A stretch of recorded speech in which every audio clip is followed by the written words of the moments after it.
ওমা, আমাদের নতুন বাড়ি আর কত দূর! সেই সকাল থেকে বসে আছি, এভাবে আর ভাল লাগে না। আর একটু ধৈর্য ধর বাবা, গাড়ির দুপাশে দেখ কত সুন্দর সুন্দর গ্রাম। ওই দেখেছিস একটা পাখি উড়ে গেল। ফুল পাখি দেখি আর লাভ হবে না মা, সারা দিন চিড়ামুড়ি খেয়ে আছি, এখন আমার ভাত খেতে হবে। একটু সবুর কর মা, বাড়িতে গিয়েই তোকে রেঁধে মাছ ভাত খাওয়াবো। ওগো, আর কত দূর, ছেলে মেয়েরা যে আর বসে থাকতে চাইছে না। আর বেশি দেরি নয় গিন্নি, ওই যে খালটি দেখছো তাদের তীরেই পলাশপুর, সেই খালের পাশেই আমাদের নতুন বাড়ি। তাহলে তো চলেই এসেছি। মা, ও মা, আমি এবার নেমে যাই। না বাছা, নতুন জায়গায় নামতে হবে না, পাছে পথ হারিয়ে ফেলবি। তাছাড়া পথে ঘাটে ছেলে ধরা থাকে, ওরা ধরে নিয়ে গিয়ে বিক্রি করে দেবে। এই গায়ে এসব নেই গিন্নি, মানুষগুলো খুব ভালো, তাছাড়া গায়ের পরিবেশ অনেক সুন্দর। খালের ধারে বাড়ি, সুন্দর তো হবেই, তা সবসময় জল থাকে তো ওতে? সে নিয়ে চিন্তা নেই গিন্নি, শীত বর্ষা সব সময় খাল পরিপূর্ণ থাকে, তোমার রান্নার জলের অভাব হবে না। কেবল একটাই ভয়, অপুটা আবার সাঁতার জানে না। ও আমি শিখিয়ে নেব, দুদিন জলে নামলেই সাঁতার শিখে যাবে। গিন্নি, আমরা আমাদের নতুন বাড়িতে চলে এসেছি। ও মা, কি সুন্দর বাড়ি, ঠিক যেন ছবির মতন, তাই না মা? হ্যাঁ রে, ঘরটা মাটির হলেও সুন্দর আছে। বারান্দাটা দেখেছিস, একেবারে দক্ষিণমুখী, সারা দিন রোদ থাকবে। খালের দিকে আর একটা বারান্দা আছে, তাছাড়া ওপাশে আলাদা রান্নাঘরও আছে। বেশ বেশ, তাহলে আর শোবার ঘরে ধোঁয়া আসবে না। তা এখানে দাঁড়িয়ে থেকে গল্প করবে নাকি ঘরে প্রবেশ করবে? চলো চলো গিন্নি, ঘরে যাওয়া যাক। তা আশেপাশে আর অন্য কোনো মানুষ নেই গো? চারপাশটা দেখছি নীরব আর নিস্তব্ধ। দু ঘর প্রতিবেশী আছে, কিন্তু রাত হয়ে যাওয়ায় ওরা সবাই ঘুমিয়ে পড়েছে। সে কি কথা, এত তাড়াতাড়ি ঘুমিয়ে যায়? পাড়া গাঁ তো, সেই জন্য বোধহয় এখানে সন্ধ্যা হওয়া মানেই অনেক রাত। অনেক রাত হয়েছে, এবার জিনিসপত্র নিয়ে ঘরে যাই, চলো। হ্যাঁ হ্যাঁ, তাই চলো।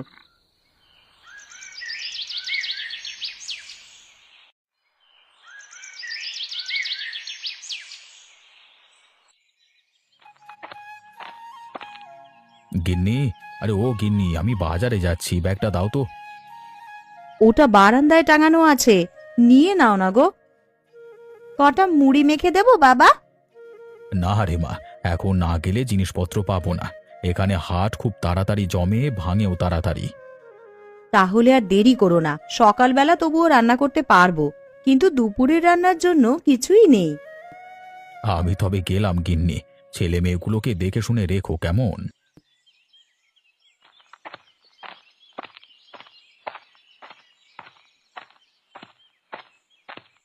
নে শুভা, আমার কাটাকাটি সব শেষ, এবার এই সবজিগুলো খাল থেকে ধুয়ে আন দেখি। খালে তো ঘাট নেই মা, ওখানে নামবো কিভাবে? এখন তাহলে তোলা জল দিয়েই করে ফেল, তোর বাবা আসলে বলবো ঘাট করে দিতে। কোথায় গো, এ কোথায় নতুন গিন্নিপুন্নিরা, ঘরে আছো? আছি ভাই, এসো ভেতরে এসো। না গো, ও ভেতরে যাওয়ার আর সময় নেই, সকালে শুনলাম নতুন গেরস্ত এসেছে, তাই দেখতে এলাম। তা কোন গাঁ থেকে এলে? শিমুলতলি। বাবা, সে তো অনেক দূরের গাঁ। তা হঠাৎ করে বাস উঠিয়ে সপরিবারে এলে কেন? ওখানে বড় চোর ডাকাতের উপদ্রব, বাড়িতে কোনো কিছু রাখার জোটই নেই, এমনকি গোয়ালের গরুগুলো খুলে নিয়ে যায়, তাই কর্তা সব বেচে চলে এলো। তা বেশ ভালোই করেছো, এখানে চোরের উপদ্রব নেই, শান্তিতেই থাকতে পারবে। তা তোমরা কোন বাড়ির গো? আশেপাশে তো কোনো বাড়ি দেখতে পাচ্ছি না। ওই দক্ষিণ দিকে যে কাঁঠাল বাগানটা দেখতে পাচ্ছ, তারপরই আমাদের বাড়ি। বেশ, তাহলে মাঝে মধ্যে গিয়ে তোমাদের সাথে গল্প করা যাবে। আরে তাই তো দেখা করতে চলে এলু, আমি ভাই আমুদে মানুষ, পাড়া পড়শিদের সাথে দুটো কথা না বললে আমার ভালো লাগে না। তা কর্তা কি করে, চাষি নাকি ব্যবসায়ী? চাষবাসই করে, কিন্তু এইদিকে জমির যা দাম, কেবল বাড়িটাই কিনতে পেরেছে, কেনার মতন আর কোনো জমি পাইনি। সে কি গো, তাহলে তোমরা চলবে কি করে? চাল ডাল যে কোনো একটা ফসল তো ফলাতেই হবে, তাই বিক্রি করে সংসার চলবে। শোনো বউ, তোমাকে একটা বুদ্ধি দিচ্ছি, কর্তা এলে তাকে রায়চৌধুরীদের কাছে পাঠাবে।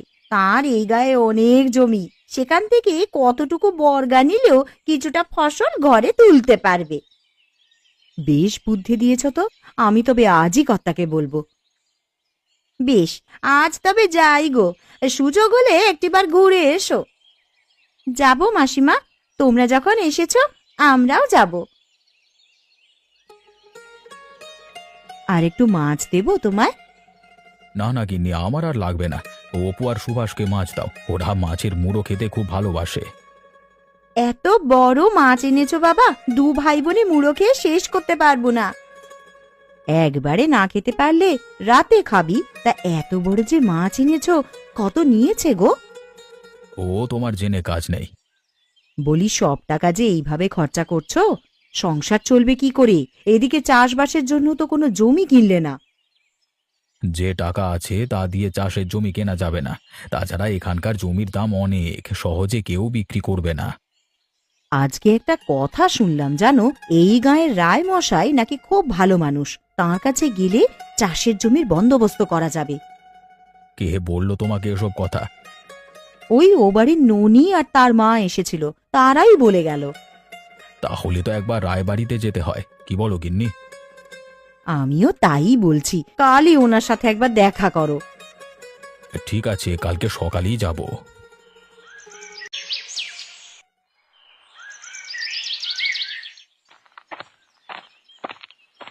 কি চাই, কাকে খুঁজছো?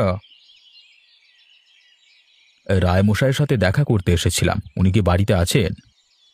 বাড়িতে আছি, কিন্তু এখন দেখা হবে না। কেন? থাকলে দেখা করতে অসুবিধে কোথায়? উনি এখন কোর্টে যাবেন, এ সময় বিরক্ত করো না। আমি ওনার সাথে একটা জরুরি কথা বলতে এসেছি, উনি বের হওয়ার পথে না হয় দুটো কথা বলে যাব। তুমি পরে এসো বাবু, এখন ঝামেলা করো না তো। প্রকাশ, প্রকাশ কোথায় গেলে? আগে বাবু, আমি এদিকে আছি। কাগজপত্র সব নিয়েছো তো? হ্যাঁ বাবু, সব দলিলপত্র আমাদের সাথে আছে। তা ওকে আমাদের সাথে যাবে বুঝি? না বাবু, ও আপনার সাথে দেখা করতে এসেছে। কি কথা বলো, আমার হাতে বেশি সময় নেই, যা বলবার সংক্ষেপে বলে ফেলো। আমি এক দরিদ্র কৃষক, এই গায়ে নতুন এসেছি। শুনেছি আপনার অনেক জমি, আমাকে যদি কিছুটা চাষ করবার জন্য জমি দিতেন, মানে ফসল নিয়ে ভাববেন না, অন্য কৃষকেরা যেভাবে দেয় আমিও সেভাবেই দেব। এই মুহূর্তে তো বর্গা দেওয়ার মতো জমি হাতে নেই, যা আছে তার সব দেওয়া হয়ে গেছে। তা বলি খালের পাড়ের জমিটা তো পড়েই আছে, ওটা দিয়ে দাও। কিন্তু ওটাতে তো ধান গম চাষ করা যাবে না। তাতে সমস্যা নেই, আমি না হয় সবজি চাষ করব। বেশ বেশ, তবে খালের দুপারে আমার কিছুটা পতিত জমি আছে, আজ থেকে তুমি তাই চাষ করো, আর সেজন্য কিছু দিতে হবে না। তা কি করে হয় বাবু, টাকা পয়সা না নিলেন, মাঝে মধ্যে না হলে গিন্নিমাকে শাকসবজি দিয়ে যাব। সে পরে দেখা যাবে ক্ষণ, আমি এখন যাই। প্রকাশকে বলে দেব কালকে তোমার জমিটা দেখিয়ে দেবে। ওই যে দেখছো তাল গাছ, ওখান থেকে শুরু করে খালের পার পর্যন্ত তুমি চাষাবাদ করতে পারবে। আর খালের ওপারে তোমার বাড়ি অব্দি রায়চৌধুরীর জমি। বেশ বেশ, তাহলে আমি পুরোটাতে সবজি চাষ করব। আমরা যখন নিয়েছি শাক সবজি সব হবে, আমার বাবার হাতে কোনো কিছু বাদ যায় না। বেশ বেশ, তবে তোমরা কাজ করো, আমি কাচাটিতে যাব। যান বাবু যান, আপনি অনেক উপকার করেছেন আমাদের।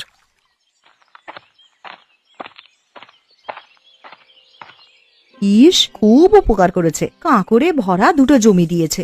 বলি কি হবে এই জমি দিয়ে শুনি? এটাই যে পেয়েছি তা কম কিসের, তুমি দেখো এই জমি দিয়েই আমাদের ভাগ্য ফিরবে। অপু, কোদালটা দে তো বাবা, আমি চাষের কাজ শুরু করি। আজই বীজ বোনা শুরু করে দেবে বাবা? হ্যাঁ রে, আজকে আলু আর বেগুনের বীজ বপন করব, কালকে অন্য সবজি। বেশ, তুমি তবে মাটি কোপাও, আমরা আলুর বীজ পুঁতে রাখছি।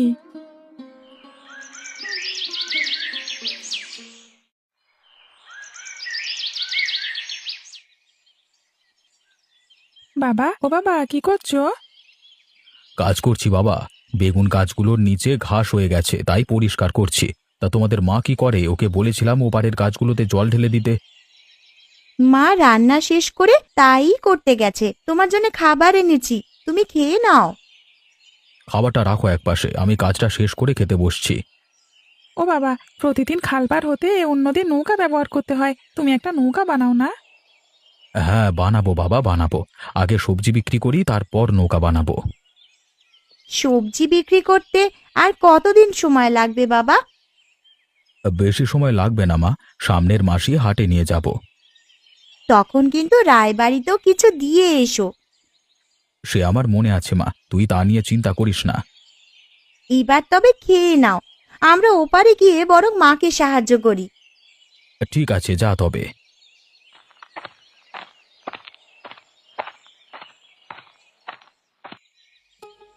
গিন্নি, আরে ও গিন্নি, বলি এক কাপ চা হবে? বসো, আমি নিয়ে আসছি। আরে একটু তাড়াতাড়ি এনো, আমার আবার একটু আড়তে যেতে হবে।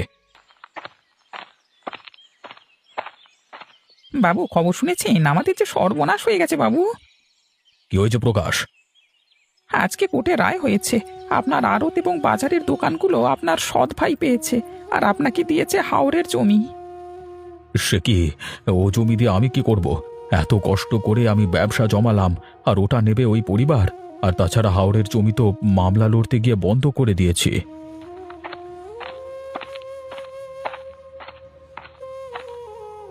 কি গো, কি হয়েছে? কোনো খারাপ সংবাদ? না মা ঠাকুরুন, তেমন কিছু নয়। ওকে লুকিয়ে আর কি হবে? দুদিন পর তো সব জানবে।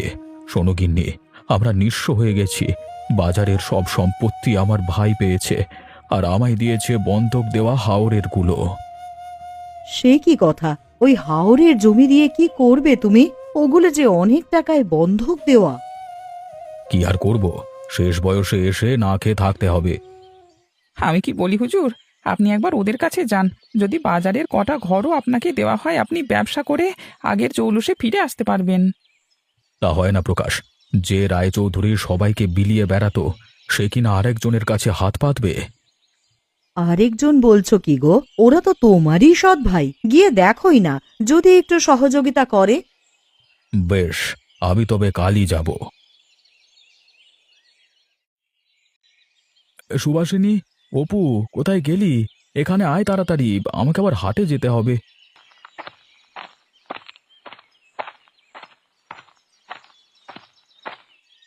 কটা ঝুড়ি ছিল বাবা, ওগুলো নিয়ে এসেছি। ভালো করেছিস মা। নে নে, এবার সবগুলো তুলে ফেল গাড়িতে, এখনই রওনা না দিলে হাটে জায়গা হবে না। ঠিক আছে বাবা, আমরা এক্ষুনি তুলে দিচ্ছি। আমি তবে গেলাম গিন্নি, ফিরতে সন্ধে হবে কেমন? এত ভালো ফলন হয়েছে, রায়বাড়িতে তার কিছুটা দিয়ে আসলে হতো না? দেবো গিন্নি দেবো, আজ তো আর পারা যাবে না, কালকে একবার রায় বাড়িতে যাব। তখন আমিও যাব বাবা তোমার সাথে।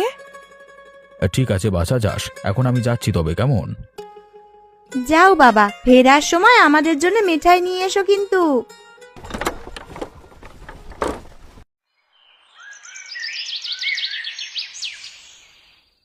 মাছগুলো দে তো মা, তরকারিতে দিয়ে দি। এই নাও মা। মা, বাবা কখন আসবে? আসবে বাবা, আসবে। সবজিগুলো হয়তো বিক্রি হয়নি, তাই এত দেরি করছে।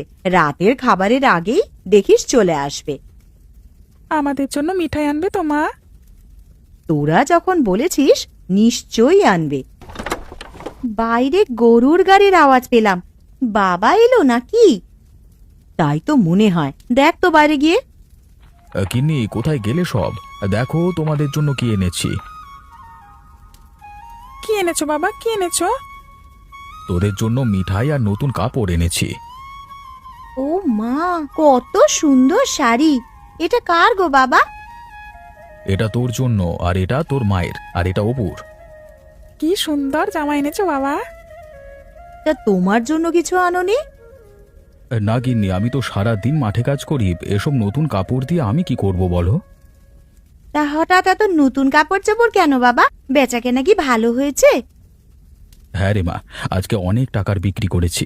মানুষের এত চাহিদা যে বাইরে থেকে এসব বিক্রি করা কষ্টকর, তাই নতুন একটা দোকানও ভাড়া করে এলাম। কিন্তু দোকান চালালে এখানে কাজ করবে কি? তোমায় যে মাঠে থাকতে হবে। তাই ভাবছি গিন্নি, হয়তো একটা লোক রাখতে হবে। লোক লাগবে না বাবা, আমি গিয়ে বিক্রি করতে পারবো। তুই আর একটু বড় হ, তারপর দোকানে বসিয়ে দেব। এখন গিন্নি আমাকে ভাত দাও তো, খিদে পেয়েছে। তুমি বসো, আমি এক্ষুনি খাবার বেড়ে দিচ্ছি। ও শোভা, পাটিটা পেতে দে তো বাবাকে। তোমরাও বসে পড়ো না, সবাই একসাথেই খাই। আমি একটু পরে খাবো। শোভা, অপু, তোরা বসে পড় বাবার সাথে। তা কালও কি হাটে যাবে? না না, কালকে মাঠে কাজ করব, খালের ওপারের খেতে সার দিতে হবে। সার কম দেওয়া ভালো বাবা, না হলে সবজির গুণাগুণ নষ্ট হয়ে যায়। সেই জন্যই তো জৈব সার করেছি, এত গাছের ক্ষতি হয় না। বাবা, কাল একবার রায়বাড়িতে যেও, ওদের খেতেই তো এত সবজি ফলেছে, কিন্তু ওদের এখনো দেয়া হয়নি। ঠিক আছে, আমি কালকেই যাব।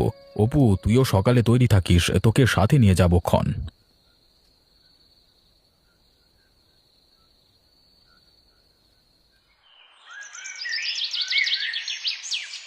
রায়বাবু, ও রায়বাবু, বাড়ি আছেন?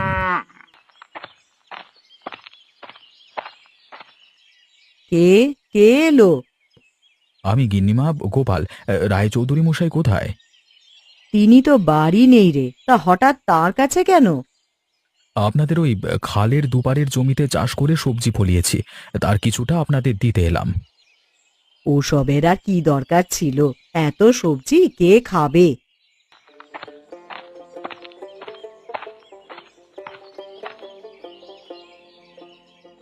কি হে গোপাল নাকি? আগে বাবু, আপনার জন্য কটা সবজি নিয়ে এসেছি। বেশ ভালো ফলন হয়েছে দেখছি। বলেছিলাম না, ওর হাতে ফলন ভালো। দেখলেন পোড়া মাটিতে কেমন সবজি ফলিয়েছে। তোমার কাজের কি হলো গো? ওরা কি কিছু বলেছে? কি আর বলবে, মুখের উপর না করে দিল। সে কি কথা? এখন আমাদের কি হবে গো? কি আর হবে গিন্নি, শেষ জীবনে পথে বসতে হবে। কি হয়েছে বাবু, কোনো বিপদ আপদ নাকি? না, তেমন কিছু নয় গোপাল। আপনাদের কথা শুনে তা মনে হচ্ছে না। কি হয়েছে খুলে বলুন। আমাদের সব ব্যবসা বাণিজ্য সৎ ভাই নিয়ে গেছে, মাঠে যে জমি জমা ছিল তাও বন্ধক দিয়ে রেখেছি। সে কি বলেন, এখন কি হবে তবে? সেই জন্যই ওকে বলেছিলাম ওদের কাছে গিয়ে একটা দোকান চেয়ে নিতে, তাতে নতুন করে ব্যবসা শুরু করা যেত। সেটাও ওরা দেয়নি। এখন যে কি করব গোপাল, আমি কিছুই ভেবে পাচ্ছি না। এ নিয়ে চিন্তা করবেন না বাবু, আমি বাজারে কালকে একটা দোকানের বায়না দিয়ে এসেছি, আপনি ওখানে ব্যবসা শুরু করতে পারেন। না না গোপাল, তোমার দোকান আমি নেব না। আমি আপনার খেতে চাষ করে খাচ্ছি, বিনিময়ে এটা যদি আপনি নেন তাহলে আমি খুব খুশি হব। তা না হয় নিলাম, কিন্তু দোকানের যে মালামাল তুলবো সেই টাকা কোথায়? আপনার মালামাল তুলতে হবে না, আমি সবজি চাষ করে আপনার দোকানে গিয়ে সবজি দিয়ে আসবো, আপনি তা বিক্রি করবেন। আসল টাকা আমাকে দিয়ে লাভ যা আসবে তা আপনি রেখে দেবেন। হ্যাঁ গো, এটা ভালো বুদ্ধি। এইভাবে কয়েক বছর ব্যবসা করলে তুমি পুঁজি সংগ্রহ করতে পারবে। হ্যাঁ বাবু, পরে আবার সব জমি জমা ছুটিয়ে বড় করে দোকান দিয়ে আসবেন। আমিও আপনাকে সাহায্য করব। এই কবছর সেজন্য থাকা খাওয়া ছাড়া বাড়তি টাকা দিতে হবে না। সে না হয় করলাম, কিন্তু গোপালের ব্যবসার কি হবে? তার তো আর বাজারে দোকান দেওয়া হবে না। আমার আর ব্যবসা করতে হবে না বাবু, আমি জাত চাষি, দুই খাল পারে সবজি ফলিয়েই সংসারের উন্নতি করতে পারবো। ব্যবসা বাণিজ্য আপনি করেন। তুমি আমাকে বাঁচালে গোপাল, আমি কালকে থেকে দোকান নিয়ে বসবো, আর ওই দুই খাল পার তোমাকে দিয়ে দিলাম, তুমি নিজের মতো করে ওখানে সবজি চাষ করো।